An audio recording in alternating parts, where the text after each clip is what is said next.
এগুলো আমি দিয়ে দেবো দাঁড়া।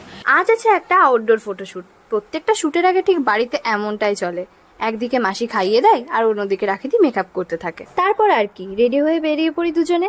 আমাদের ওখানে পৌঁছানোর কথা ছিল দুপুর 3টের সময়, আর আমাদের বেরোতে বেরোতে প্রায় 2:30 বেজে যায়। বাড়ির থেকে বেরিয়েই রিক্সা ধরে সোজা চলে যায় দমদম মেট্রো স্টেশনে। আজকের শুটের লোকেশনটা অন্যবারের তুলনায় একটুখানি দূরে ছিল, তবে জায়গাটাও ছিল ভীষণ সুন্দর। দমদম থেকে মেট্রো ধরে সোজা চলে যায় এসপ্ল্যানেড।